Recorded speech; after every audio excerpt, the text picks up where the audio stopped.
오늘은 2단원 세계 종교의 확산과 지역 문화의 형성에서 중단원 2 동아시아 문화의 형성과 확산, 그 중에서도 위진남북조 시대와 수에 대해서 배워보도록 하겠습니다.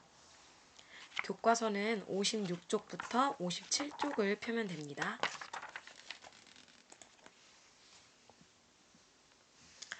먼저 위진남북조 시대에 대해서 설명하도록 하겠습니다. 위진남북조 시대는 엄연히 말하면 위, 진, 남북조 이렇게 총 3개의 단어로 구분된 시대라고 볼 수 있는데요. 그 시대에 대해서 개별적으로 설명을 해보도록 하겠습니다. 후한이 멸망한 이후 위나라, 총나라, 오나라 삼국이 대립한 시대가 나타나게 되는데요. 이 시대를 우리는 흔히 삼국시대라고 부릅니다. 이 삼국시대는 소설 삼국지, 사실 엄밀히 말하면 삼국지 연의라는 이름이 정확한 이름이에요. 이 삼국지의 배경이 됩니다. 이 삼국은 이렇게 동그란 중국 영토에서 위가 가장 대부분의 절반 정도를 차지했고 왼쪽 아래에 촉, 오른쪽 아래에 오 나라가 존재를 했던 시대였는데요. 이 중 가장 메인 세력, 가장 강력한 세력이 위나라였기 때문에 이 시대를 위로 한 글자로 줄여 부르는 것입니다. 다음은 진입니다. 위를 이은 진나라가 통일을 하게 되죠. 하지만 진나라는 왕실 내분이 계속되었고 백성 생활도 어려워지면서 계속해서 혼란을 겪게 됩니다. 그래서 이 시대를 진으로 표현을 하는 거고요. 가장 중요한 남북조 시대를 설명하도록 하겠습니다. 중국 주변에 거주하던 유목민족, 예전에 우리가 배웠던 흉노족 같은 개념이라고 보면 돼요. 이 유목민족이 원래 중국의 영토였던 화북지방, 즉 황하강의 이북 쪽을 화북지방이라고 얘기를 하는데 이 지역에 내려와서 곳곳에 나라를 건국하게 되는데요. 총 5개의 유목민족이 16개의 국가를 수립했다고 해서 이때를 5호 16국이라고 합니다. 그러면 원래 화북지방에 있었던 진나라는 당연히 쫓겨 내려가게 되겠죠. 그래서 수도를 빼앗겼던 진이 화북지방이 위쪽이라면 그 밑에 지방을 우리는 강남지방이라고 부르거든요. 강남지방으로 이동하면서 나라 이름을 동진으로 고치게 됩니다.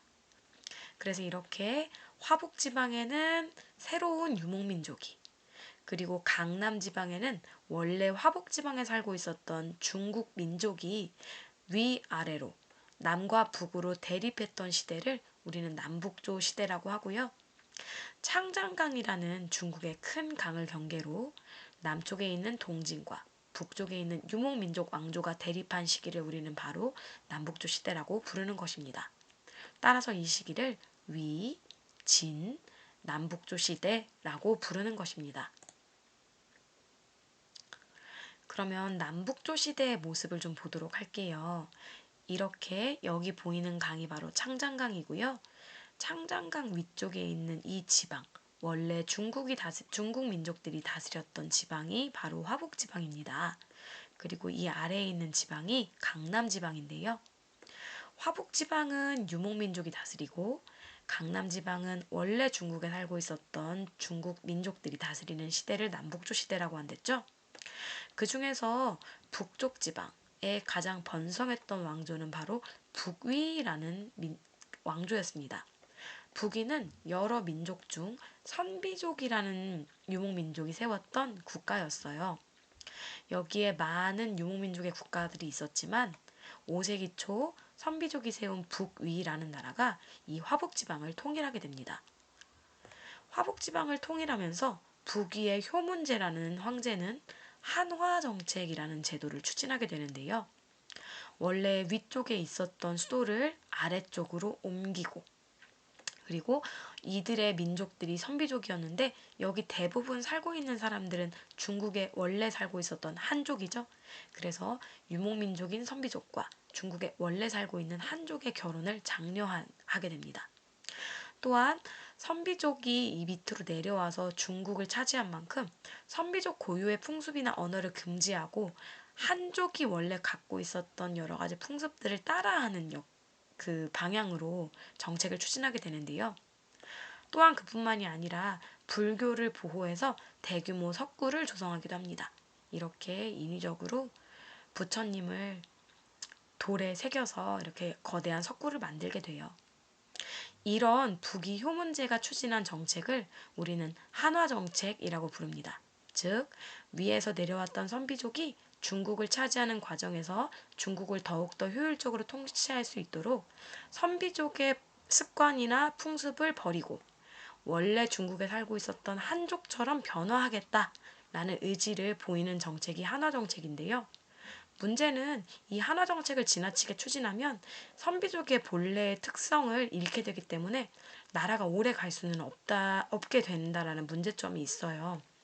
그래서 효문제가 죽은 뒤 결국 북이는 분열을 하게 됩니다. 남조는 중국에 원래 살고 있었던 한족들이 화북 지방을 떠나 강남 지방으로 이동해서 세웠던 여러 왕조들을 말하는 건데요. 이 남조는 황제권이 굉장히 미약해서 안정적으로 지속되지 못해서 나라가 계속해서 바뀌었습니다.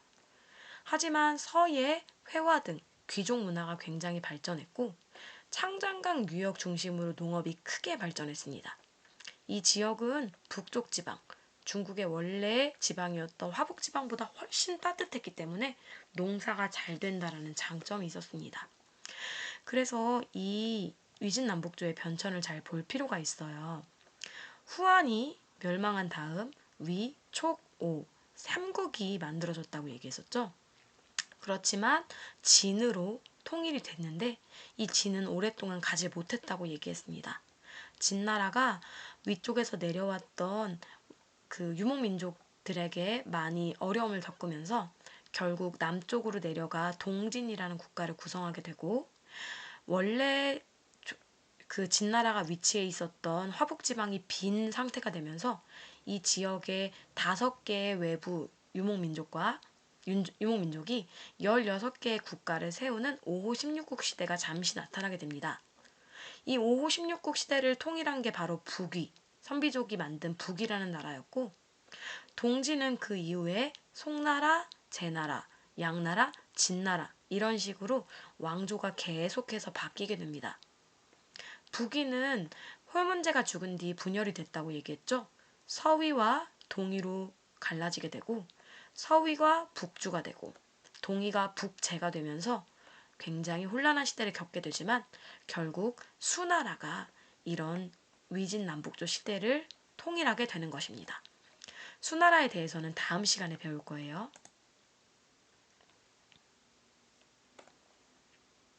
다음 시간이 아니라 지금 배워야겠네요. 네, 수의 통일입니다.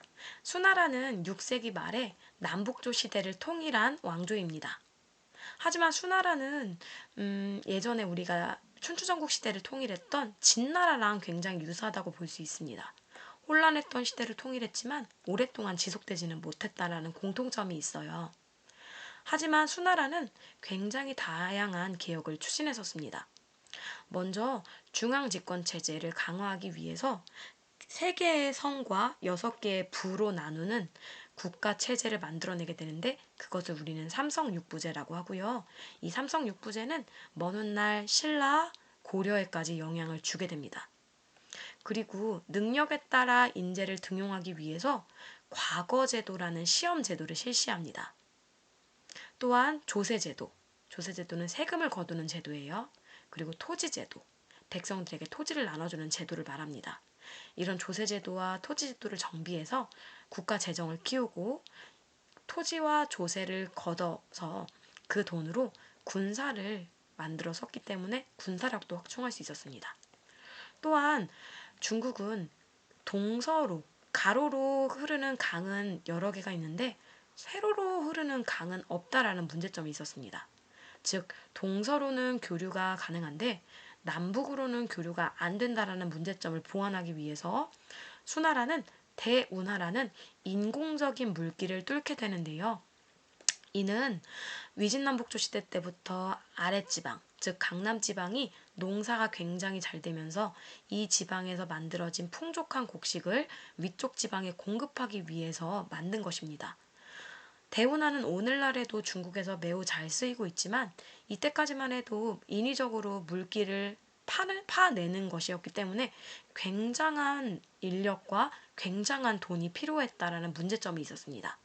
그래서 수나라는 대규모 토목공사로 인한 백성의 불만으로 결국 멸망하게 되고요. 또한 수나라의 동쪽에 있었던 고구려라는 나라를 계속해서 쳤지만 계속해서 실패하는 바람에 수차례에 걸친 고구려 침략 실패로 사회가 동요하게 되면서 건국된 지 얼마 되지 않아 멸망하게 되고 이 수나라가 멸망한 다음 당나라가 건국이 되면서 수나라가 이루었던 개혁들을 그대로 추진하게 되는 것입니다. 오늘은 여기까지 하겠습니다.